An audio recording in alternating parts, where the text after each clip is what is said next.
This is about the time I would have thrown to that promo. We've done a good job of it right now, so let's just push straight into Jarret's segment. This would be the home entertainment update, also known as PE class. Take it away, mate. Well, the first title I want to mention, funnily enough, and perfectly timed for this episode, is Dungeons and Dragons: Honor Among Thieves. It's Yes. streeting this week, and it's coming out on all the formats. You got 4K, Blu-ray, and DVD. And the beautiful thing about this one is both the 4K and the Blu-ray have Dolby Atmos, so you don't just need to get 4K; you can get it on the Blu-ray. You don't get it on DVD, but you also don't get much on DVD. There's a ton of special features on this too, which I'm really psyched that, they've gone to the effort. Paramount's gone to the effort of loading this up with special features. You got 6 featurettes, you've got deleted scenes, you've got a gag reel. So yeah, it's a really solid release, and yeah, terrific film. And it was one of those ones that initially, when I saw theatrical, I was like, I really enjoyed that, but I don't know if I need to own it. Yeah, yeah. And I've been thinking about the film so much since having seen it that I genuinely want to revisit it. It So I is, think I'm going to have to yeah. pick it up. It is also a movie that when it came along, like expectations were pretty low because it took so bloody long to get to us. You heard all these horror stories about the production.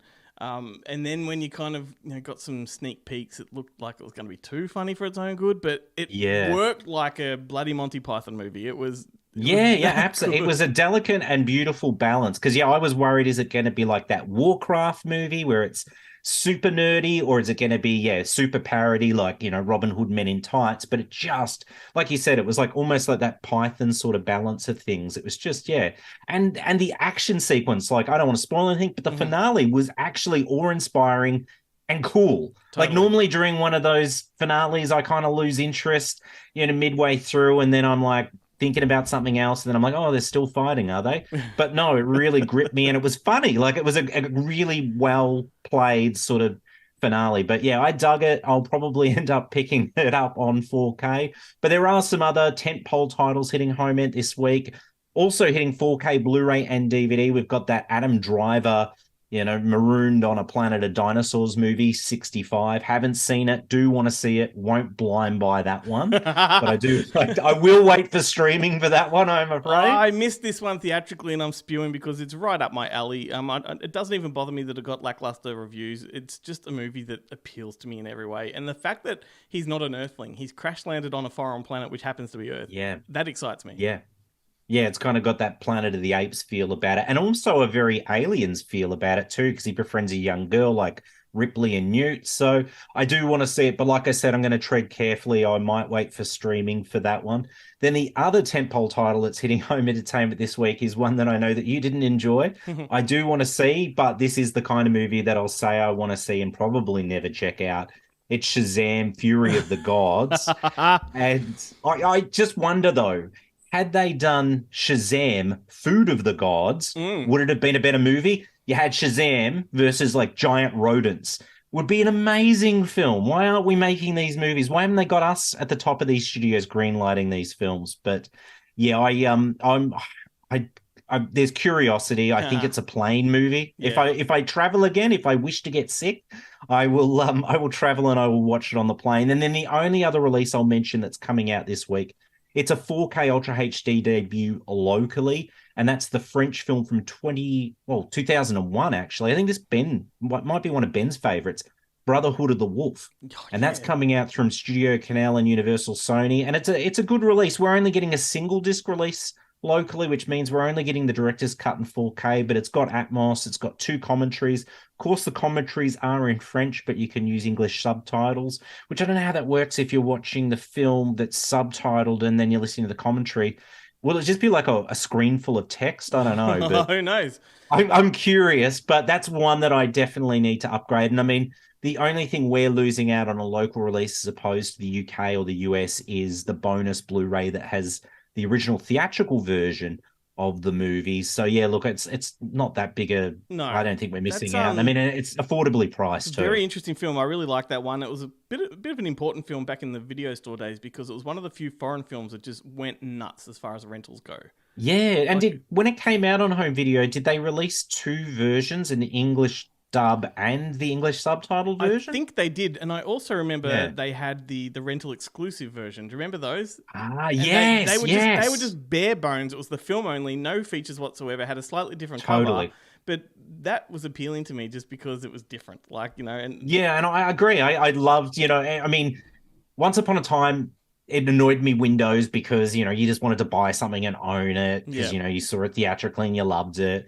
But I do really miss the days of Windows because now, if something goes to streaming, there's probably not a great chance it's going to come out on physical. yep. So yeah, gone are the rental DVD days. But yeah, I do remember that one going rental only, and then later it came out in like this superb 2-disc edition. So it was definitely worth the Yeah, wait. I've got that one. And the movie that came out around the same time that was very similar was the Roman Santa, the Brian Ustin production with Julian That's right. Sands. Was Very that one of those similar. fantastic factory sort of It productions? was the one that had the best production value. Like, it was actually Yeah. theatrical. Like, it Yeah. felt like a really, really sort of good budgeted type of movie as opposed to schlocky. And that was a really good movie in and of itself. We And need a Blu-ray release of that actually, because they released a few others from like, Dagon's come out and yep, Beyond Reanimator, but that one and maybe Arachnid, that yep. hasn't sort of surfaced either, I I've don't got the think, but old I'd love AV to see channel both of DVD of that one. those.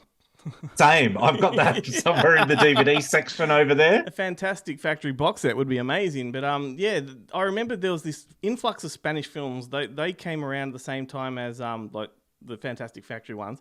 What was the other one? Like, Guillermo del Toro started coming out with his Pan's Labyrinth and Devil's Ah, Backbone. And yes. all these films started to feel like there's a movement, coming. And I What just about love that them. one? Was there one called, was it Below?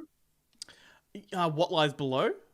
Not no, not the Harrison Ford one. No, I think was it called Below, and Oh, it was I yeah, think it was. I think it's What Lies Below or Beneath, as opposed to. Yeah, it's yes. very similar to the Harrison Ford title, which is the Robert Yeah. Zemeckis one. Beneath Still Waters. But he still orders. That's Yeah, it. I love yes, that one. yes. All about That the was a ghost great town, one about the too. town that was Yes. submerged by the reservoir, and it's the people that were perished, sort of come back, and yeah, and it has. I love that concept. Now, I've got a weird side story, All right. another digression is I was doing an audio commentary the other day, but not actually recording it myself. I Mm. was, audio engineering and audio commentary for someone else. And they told me a story about Lake Eildon because, of course, I talked about houseboat horror. You talk about the I don't towns. know how. Yeah, and they were telling me that initially that Lake Eildon had been flooded, and Mm. then they built upon like over the Yep. top. So Yep. there's city So exists below, So like yes, I mean sunken city. there was definitely a township in the valley, and there were a number of locations chosen to put a dam. I think Wonga Park, where I used to live, and when we started the podcast, was one of the locations chosen and then rejected many years ago. And yeah, Lake Eildon, they just flooded the township. They evacuated, obviously, and all that. But about 10, 15 years ago, when we had the massive drought and Lake Eildon was at its lowest, you could see the houses Yeah. start to come up. And They started, yeah. yeah. Because when I heard the story, all I could think was the finale of Poltergeist, where it's like, Yeah. you didn't move the bodies. You moved the headstones, but you didn't move the bodies. And And I was like, whoa, that's wild. I'd never heard that. I So, probably yeah, got photos. I went up there at that time just to see what it looked like, and it was very eerie. I mean, it wasn't like you'd imagine, like in a movie where it's like a perfectly preserved township or anything like that. It was like everything was Yeah. rotted and like fallen over. Yeah, and of stuff. course. A couple of letterboxes left and maybe some pickets, but yeah, fantastic yeah. story to Lake Eildon. Like that should be the Yeah. sequel to Houseboat Horror. I know. Yeah, absolutely. Yeah, absolutely. They can adapt that to Lake Infinity. Yes, but I guess what they didn't have at Lake Eildon, what they did have in Brian Usner's film was an orgy.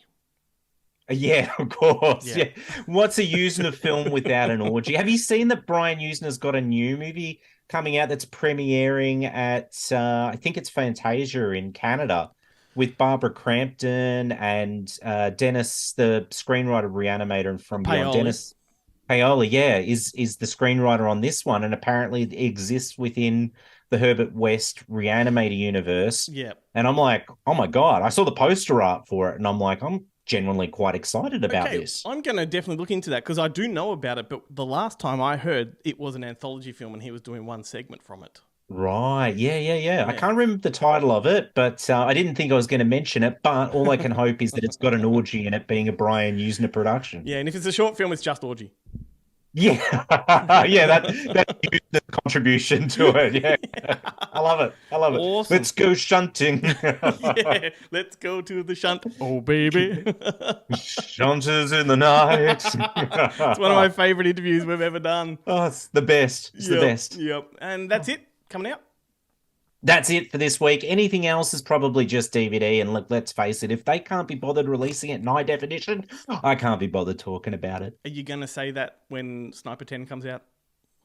No, well, that's a bit different. Look, there's always exceptions. There's always exceptions, and Sniper 10 will be an exception to the rule. Thank you, sir. Thank you, sir. Let's throw to some kind of soundbite, and then we'll press on with the next part of the show.